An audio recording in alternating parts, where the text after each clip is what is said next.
morning. Honorable ministers, distinguished guests, I'm very honored to host or to moderate this panel of experts that are going to be discussing on the Araku Green on Wage initiative. Without further ado, I'll go ahead and introduce the panelists. On the list, I have Juliet Kabera. Juliet Kabera is the DG of Rwanda Environmental Management Authority since May 2020. Prior to her appointment, she was the Director General of Environment and Climate Change in the Ministry of Environment. She holds an MBA in the conservation at the University of African Leadership University. She also holds a bachelor's degree in biochemistry from Makerere University. Welcome, Juliet. My second panelist is Mr. Menon Moli. He is the Regional Business Development Manager for Akagira Business Group. He deals mainly with automobiles, tires, lubricants, media, consumer goods, consumer electronics, car rentals, etc. Mr. Menon, you're welcome. My third panelist is Mr. Stephen Juguna. He is the Chief Finance Officer for Guarantee Trust Bank in Rwanda. The bank has been in operation for the last 23 years in Africa. It has over 200 branches in Rwanda, Nigeria, the Gambia, Ghana, Liberia, Sierra Leone, Cote d'Ivoire, and the United Kingdom. Welcome. My last but not least panelist is Mr. Basil Sevirikoko. He is the representative of HVAC Association in Rwanda. He's also the secretary in charge of communication and external relations for U3ARC Africa HVAC Association. He is an expert in air conditioning and refrigeration. Let's welcome Mr. Basil.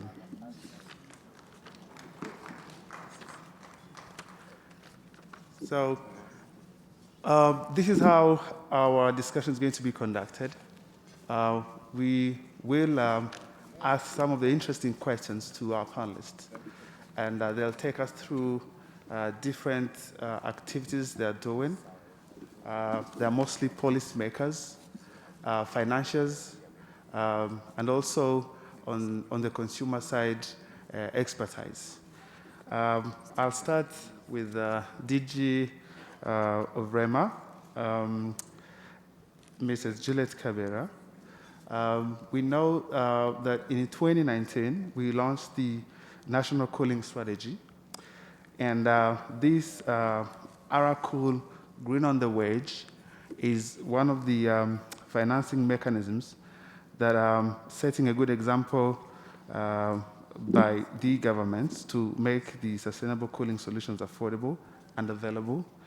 There has been also a mention of other projects to support sustainable cooling development, and we would love to hear from you what are some of these initiatives or these projects that are in the pipeline for the audience to get to know. Thank you. Thank you, Tom. Yeah, Honorable Minister, dear Dr. Diane, our UNEP UN Environment virtual participants, I hope you're still there. Distinguished panelists here with me, all stakeholders, ladies and gentlemen, all protocol observed, good morning. Yeah, it's a pleasure to see you all here, and I want to run straight to the question that Tom is asking. What else, basically? I think that's what you're asking. What else other than the GO mechanism?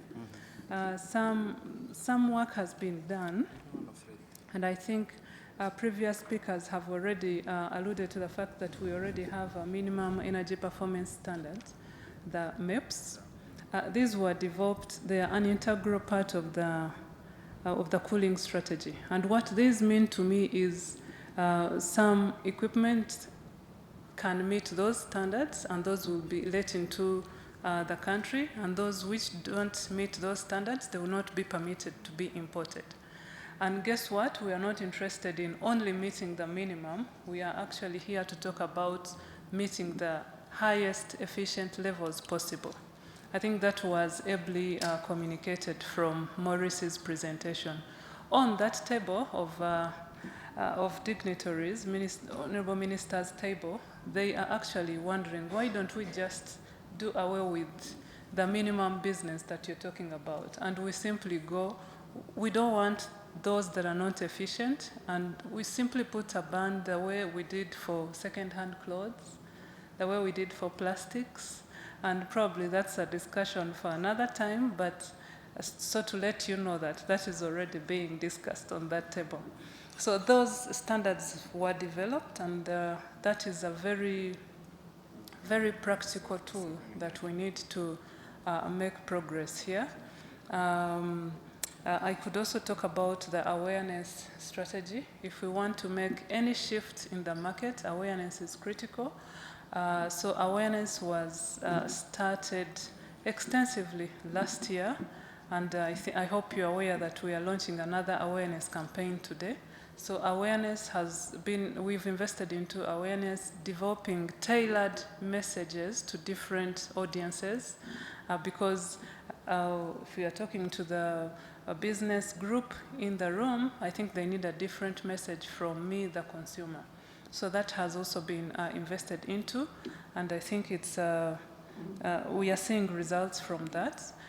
We have also, I think we also mentioned the Center of Excellence, Africa Access. The name is long, but it's a Center of Excellence for Sustainable Cooling. This is hosted by the University of Rwanda. University of Rwanda today in this event is represented by Dr. Guillaume. Yeah, so this was launched last year, and what this is doing actually is to promote research in sustainable cooling, generate products which are usable on our market. I think it's very critical that we talk about cooling in the perspective of Rwanda and our needs. So this center is going to add value when we talk about reduction of food waste. So this is also another angle, and being an African Center of Excellence, that means it's going to, you know, the knowledge is going to be shared across the country. So these are some of the activities that have been that are being implemented. And why are we belaboring to do all this is because we know that refrigeration is going to actually grow. It's very important for us now. At least we are learning to see that refrigeration is not a luxury. It's basically a necessity. To prevent the food loss, for example, that I'm talking about, in the COVID period, many of us have been involved in the vaccine rollouts, and you cannot do vaccination without refrigeration. So we need to grow in the right direction. We don't want to grow the sector in a way that is not sustainable. So I think I could stop here for now. Thank you. Yeah, thank you so much. I think you really nailed it. You talked about the policy aspects, minimum energy efficiency performance standards, and you also mentioned about awareness and the center, which is also basically dealing with research. I think these are very good initiatives that would definitely support the rollouts and awareness of people to get to know the importance of these energy-saving appliances, and I think it's indeed very good projects.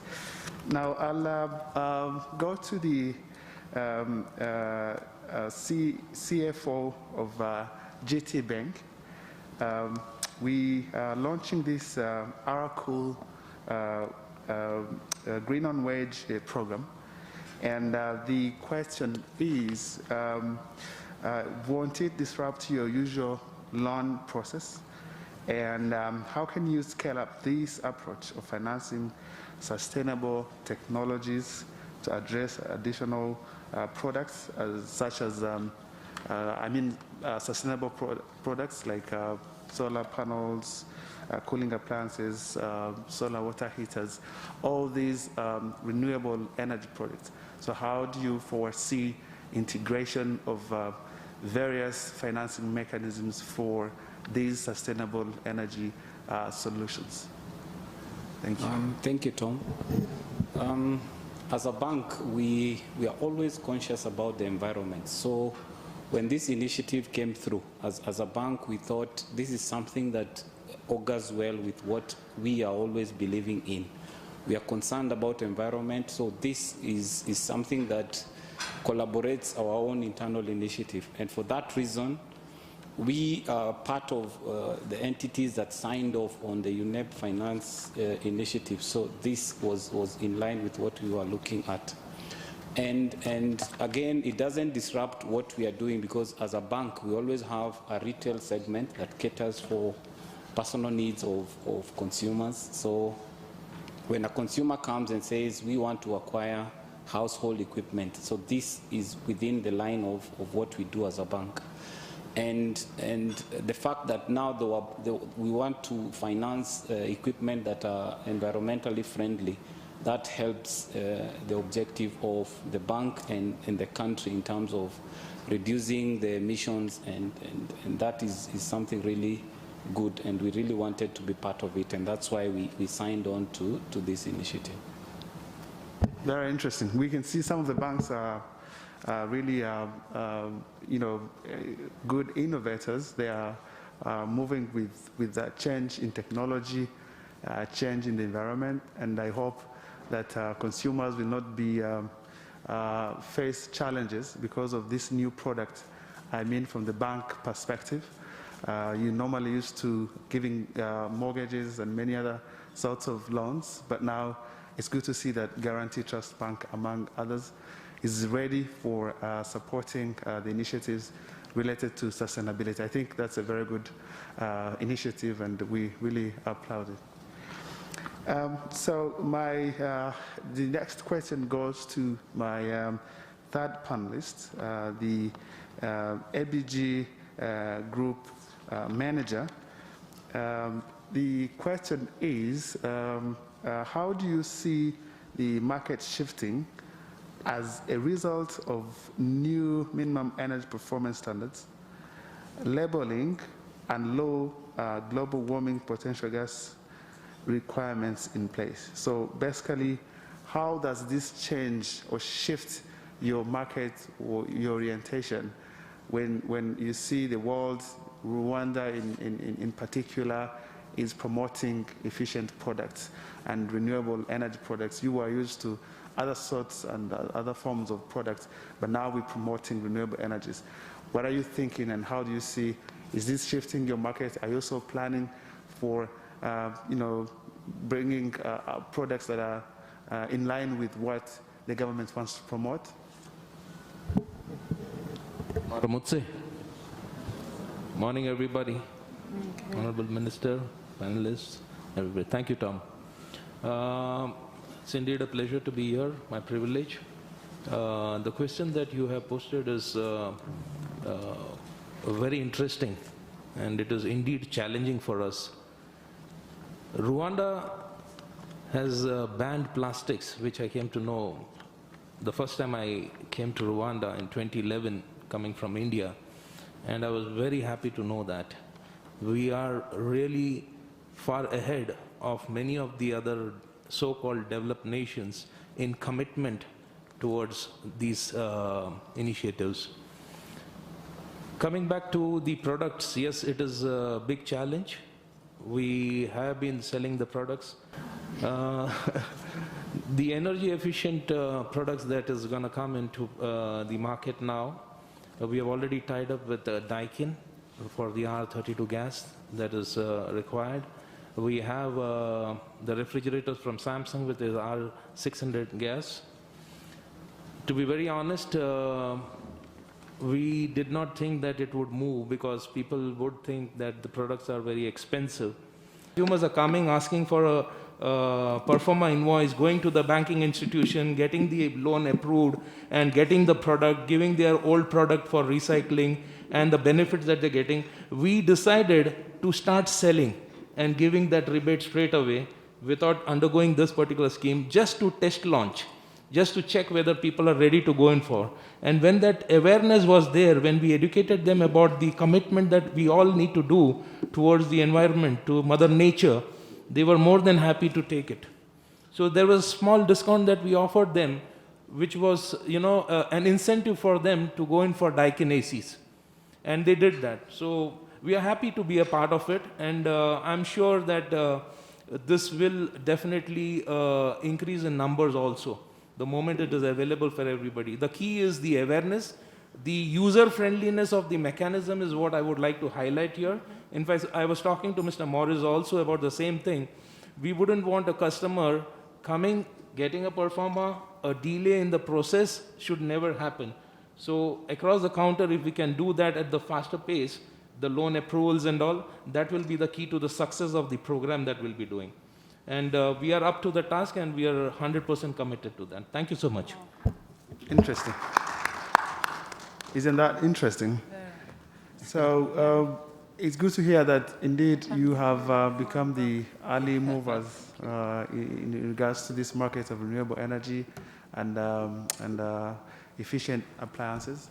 I think it's high time that all the companies that are involved in vending and supplying and all that stuff, buy into this idea. Otherwise, you will face public rejection as people get to know more about the importance of saving the environment, the savings they make and all that stuff. So I think it's a good move that you've already made, and the idea of putting in place some incentives or maybe programs like these ones that we are launching today, even if they're not there, I think the awareness that the DG was talking about is also going to help a lot in people understanding and get to know exactly. 100%. And in fact, I was recently there in Kenya having my meeting with Samsung Zonal Office. And I was telling them that you all should also contribute, you all should also participate, you should also come forward. We have got few other brands also in refrigerators, which we have told them to follow these particular procedures, forward your technical specs, send us the product, we will send it to REMA for verification and certification. So those products will also be added to the list. So there will be options for a customer. For example, we have got Samsung air conditioners, we have got Daikin air conditioners as well. We have got Nobel and Bompani, two other brands, which is a different model, a floor standing model that we talk about. So those products also, we have told them to submit all their technical specs. We will be forwarding it to REMA, getting the necessary approvals, if any corrections needs to be done. In fact, Samsung told me that the production line for R32 gas is very expensive. The market is still not matured. I said, you might be talking about which market, I don't know. Rwanda is matured enough, and we are ready to take it. Awesome. Bring it on, and we will do it. Thank you so much. Thank you so much, Mr. Menon. Thank you. I think I'll go to Basil. Basil as a representative of the probably one of the most technically knowledgeable group in the area of cooling and refrigeration. What do you think is the role of VSC technicians in the implementation of RCO Go program, and Rwanda's MAPs and product labels and related interventions from Rwanda's national cooling strategy? So basically, the role of the technical experts who are supposed to be maintaining, operating, and helping clients to not get annoyed when an element fails and they're unable to get someone to support them. Thank you. Thank you. Thank you very much. As you said, yes, our HVAC association, so it's, I may say, one of the groups that maybe they have some advantage knowledge and in this mechanism, I may say. So basically, our job is the installation and maintenance of cooling and heating systems. Maybe I may start just saying that these systems, this mechanism, it's really there, and our technicians, our engineers, they really started working on this kind of mechanism protecting the environment since years. Myself, I came into this industry, and the mechanism or the strategies were there already. And I've grown up in this each year, getting trainings from government institutions and also my colleagues in the sector. So then the benefit of which I can say from Aracool, it's really bringing some added value to the cooling system, heating and cooling system. Previously, I can say that the relationship of HVAC associations and the government institution was like these technicians are destroying the environment by releasing gassing it into the atmosphere. So we need to train them how to keep these refrigerants in the system not being released in the atmosphere. But today, things are changing. And I'm very happy to hear all dignitaries saying that cooling system is now very, very important, a necessity. I will not repeat that because they really explained this in a very well manner. And also, we are very happy as actors in this sector. So we'll be working all along with other partners. And now the system or the process of the end life of this cooling system now is very clear. And also, as we have EnviroServe. Previously, we could have these old ACs, old fridges just being dumped in houses. Even technician from a site couldn't know if I have a CFC from a particular system, where should I dispose that refrigerant? But now things are much more clear, and we are having much more support for all the institutions. So from our side, with the support of the institution, which we really thank, because for these years they are really supporting us through trainings and equipment. So we'll train also our members and also contribute in awareness of consumers. Awesome. I think Mr. Menon will be very happy to hear that they have a team of experts that are always being trained. And there's also, I saw MD of EnviroServe here. So I think the end of life is not going to be a big challenge for you. So those are quite interesting activities taking place so as to sustain this particular program. Now, I'll go to the last round of questions, and the panelists have about 2 to 3 minutes maximum to answer each and every question, but it's not a lot of questions, rather one question that is remaining. And I'll start with Juliet, the DG of REMA. We know that the collection and recycling is an integral part in our Cool Go program. The question is, how do you see this experience impacting the growing problem of e-waste? Thank you. Thank you. Yeah, electronic waste is becoming a real pertinent issue. I think waste management in general is a very comprehensive, very vast issue globally. But electronic waste in particular is growing as we, I think, get more funds to buy electronics. But also a problem because sometimes we buy what we call appliances when they are already in a waste state. Obsolete state. Yeah. So I think we can all relate to this. At least I have one mobile phone, but I know so many people of us here in this room have like 2 or 3 gadgets. And that's only you. Your members of the family have the same. And sometimes these gadgets like crash within maybe the first 6 months if you're not careful to buy them in the right place. Yeah, so this mechanism would ideally have added to this problem. But I think this was thought through properly in the beginning. I think we already know that we have the e-waste management facility in Bugesera. Olivier is here. I don't know why Olivier is not on this panel. He should have. Yeah, so Olivier takes care of this. If we have waste generated, I think we should be calling the e-waste facility to come or to basically tell us where to deposit that waste. But I want to imagine that if I have a big waste like the refrigerator or a freezer, probably EnviroServe will come and collect it from my home. Olivia, confirm if that is okay. Otherwise, that's what we expect from you. So the fact that we have this facility up and running and well managed means that whenever we are going to change this type of e-waste, they have an end, point where they're going to be dismantled, treated the right way. This waste is also sophisticated in a way because it has the chemical that actually helps us to do the cooling, which is global warming, the very reason as to why the Kigali Amendment was put in place to try and tackle these chemicals. So EnviroServe will handle it well in a way that it is not discharged into the atmosphere. This is when it causes a problem. So ideally, this mechanism would have generated more e-waste, but that's not an issue to worry about because it's already taken care of.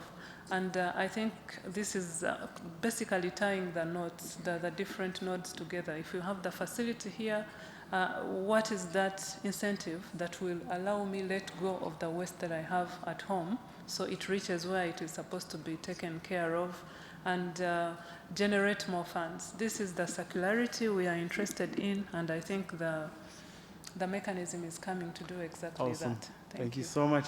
I think we have all the incentives for us to implement or force through this initiative because we have comprehensive, I would say, process policy-wise, all the support of government, and then we have, at the end of life of these products, we have where to take care of them, and I can testify that we also in Rwanda Energy Group, we do have a lot of electronic waste, and Olivier and his team are doing a very good job. They always write to us. They're always there.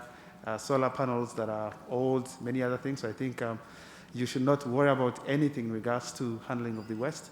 So we have indeed a company that is ready and always ready to support us.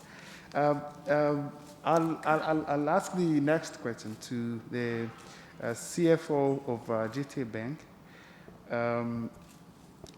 You're seated here with policymakers. We have Honorable Minister of Environment in the House. We have DG Rema and many others, even ourselves in Rwanda Energy Group. So the question is, what kind of other interventions you think would be most helpful for the banking sector in scaling up finance for sustainable technologies in Rwanda? So, thank you, Tom. Maybe before I address that question, there's something that keeps on lingering in my mind from Maurice's presentation, wherein he said, once domestic electricity consumption reduces, EUCL would lose revenue in the short run. But in my head, I'm thinking energy production is not where it's supposed to be, meaning there are people who are currently operating at lower consumption levels than they should. So the fact that once we reduce domestic consumption, that portion that has been reduced can actually be transferred back to production units that really need it to enhance production. As we are really focusing in Made in Rwanda, for you to do Made in Rwanda, you really need a lot of energy to be consumed. So this initiative really augurs well if upscaled and made bigger, meaning domestic reduces and commercial production is enhanced. That would really help the cause of the country in the long run. Sure. Now back to what this can do from a financing perspective. If you look at banks, central bank has always been concerned about the capital base of banks. So capital base has been increased from 15 to 20, and it's actually going higher as we move along. So what that does is that money is available for banks to finance different projects that are important to the country, and this is one of the projects that we would focus on. So meaning banks already have adequate capital to do bigger tickets and to do other things that would, like this, that would really help in the overall cause of the country. Then another element that is also critical is guarantees. If we could get entities that would guarantee this kind of financing, that would really help us in terms of so that we don't burden the consumers with giving us guarantees. So those guarantees would make it faster for us to, once a Kagera Business Group is willing to sell, we do not burden the consumer with concerns on guarantee. Then we now have a guarantee that takes care of that. Then if we could have players that would enhance the financing option, wherein they bring in money like the way other international financial organizations do, that would really help us upscale and make this bigger and wider scope of consumers and entities that would uptake this kind of product. Yeah, thank you. Awesome. I think you've passed on, actually touched on very interesting points, and I noted one of them is guarantee funds that would guarantee you that in case of any default, at least you have some security for the money you lent. And also support from international financial organizations to bring more money that can be used by people borrowing. And I think to the DG and Honorable Minister, the awareness continues, especially on the financing aspect, and also looking at ways how such kind of guarantees can be raised. We've had this, we've seen this in energy sector, where we have the renewable energy projects being financed through donor funds, but also the government of Rwanda putting in more funds, and we worked with BRD, the Development Bank of Rwanda. So this has been working so well, and I believe that this particular program can also benefit from similar approach. Thank you. I'll go to the ABG manager, Mr. Menon. The last question for you is the other well-regulated and enforced markets, they continue to see improvements in the energy efficiency of such appliances.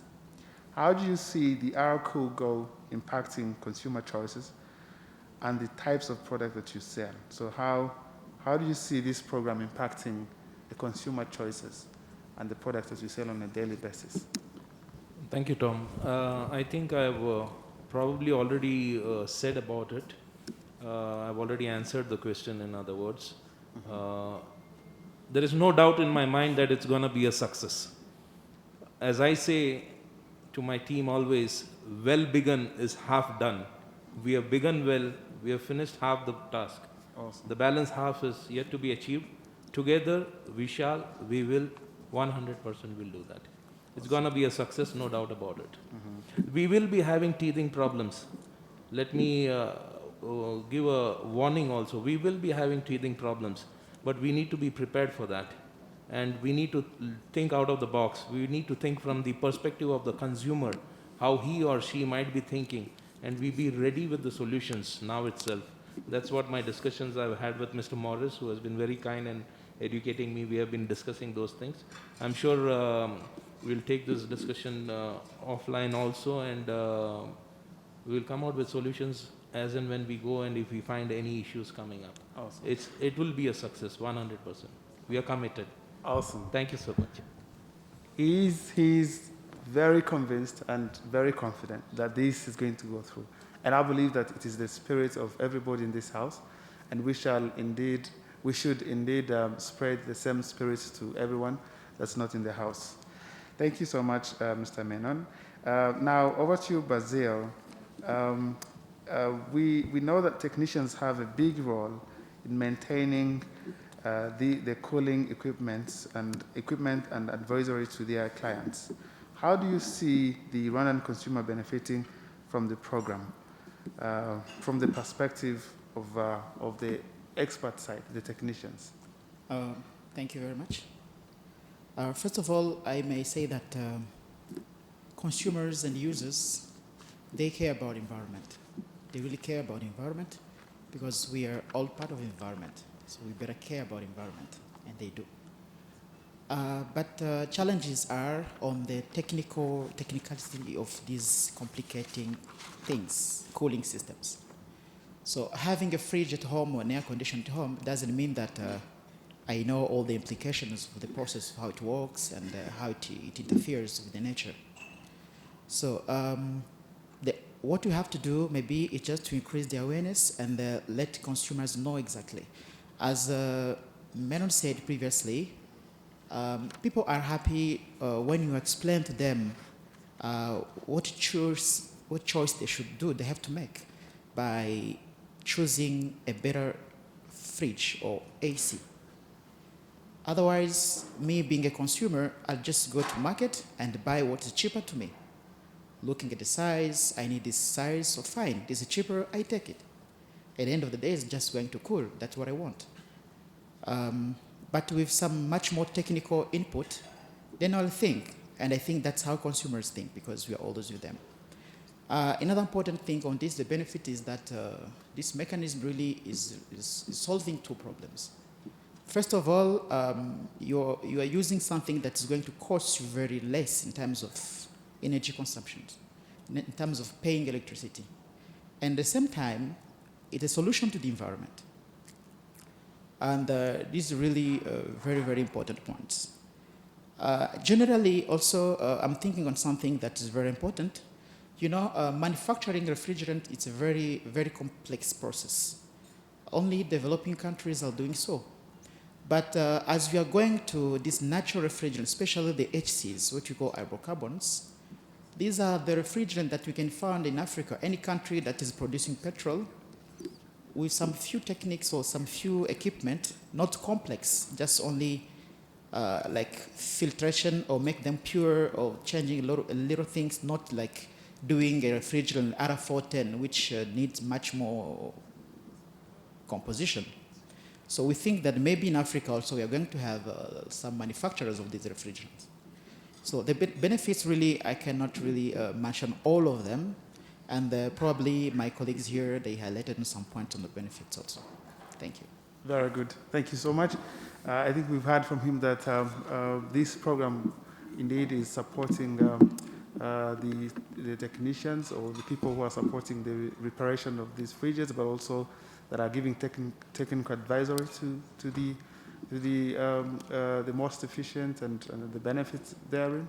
And I think you also mentioned that the other challenges you're facing, maybe that this program can in the future look into, would be thinking of maybe having a manufacturing facility locally, or maybe not entirely to manufacture the entire fridge, but also at least being able to assemble and not to buy everything as a finished good from abroad. And why not? Why can't we do it?